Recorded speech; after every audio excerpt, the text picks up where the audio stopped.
In the basement of that prison, I went into that counselor's office with the intention of having a positive conversation with her to tell her that I would be marrying the woman that I love in order to be able to go home directly to her.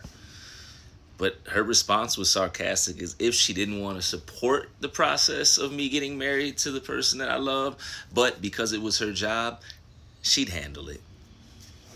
There's no support for relationships in prison. Very seldom. And my only conclusion is, honestly, maybe that counselor was just miserable because she didn't have any real love in her life. No shade.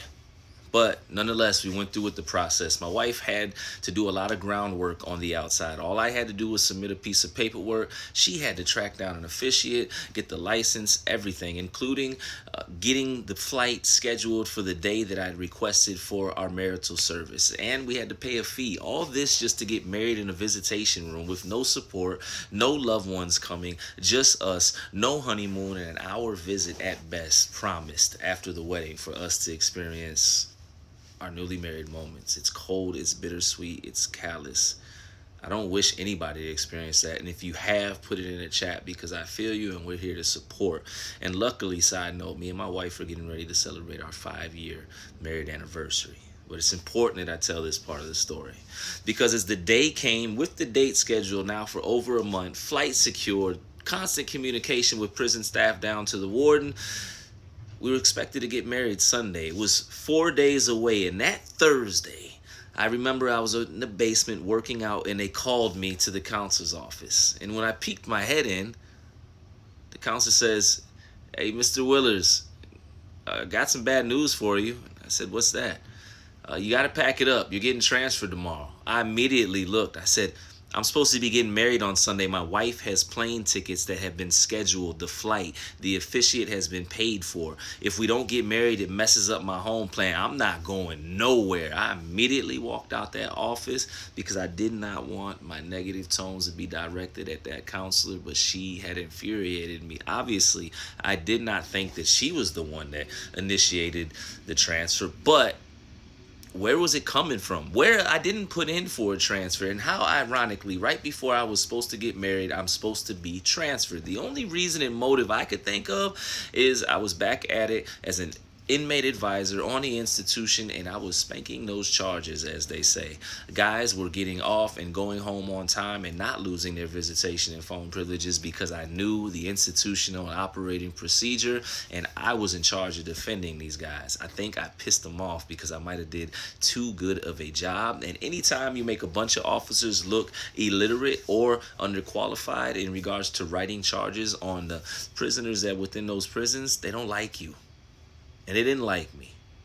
But when I walked out of that office, I must have went to every single CO and proactively went with them and said, "Hey, I dare y'all to try to transfer me because I'm not going anywhere. Y'all gonna have to make a movie, get on the phone with whoever you need to because I'm marrying my wife or my fiance on Sunday."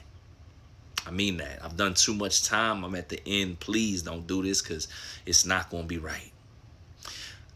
After saying that to everybody, and I mean everybody, all the way up from the peon CO all the way up to the major, I did not get locked up, and anybody who was on that institution that day will tell you I was cussing and fussing everywhere I went, and this is every bit true.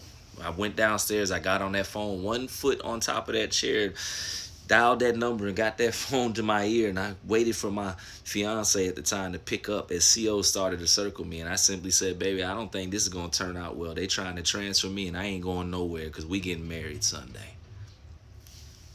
Luckily, next thing I knew, I heard my name being called over the loudspeaker. It was the counselor, and I had already told her when I get off this phone they may be locking me up. I don't know what's going on. She said, "I love you and I'll be waiting for your call.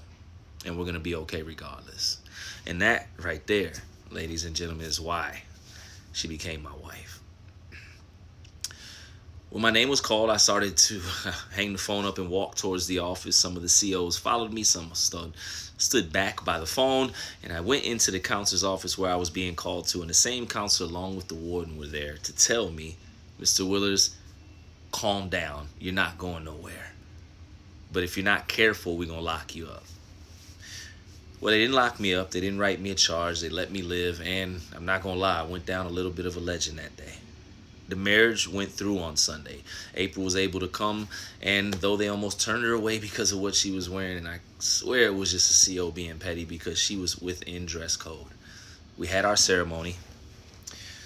Marriage officiate, his wife as a witness and a CO, a Polaroid of which we forgot to turn on the flash and got few pictures, and concrete and steel. My wife made the ultimate sacrifice and showed me that she was willing to stand in the fire with me until it was time for us to see our heaven.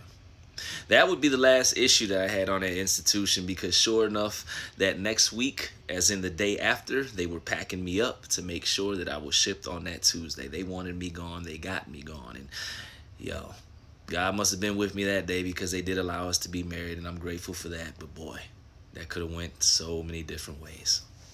Peace.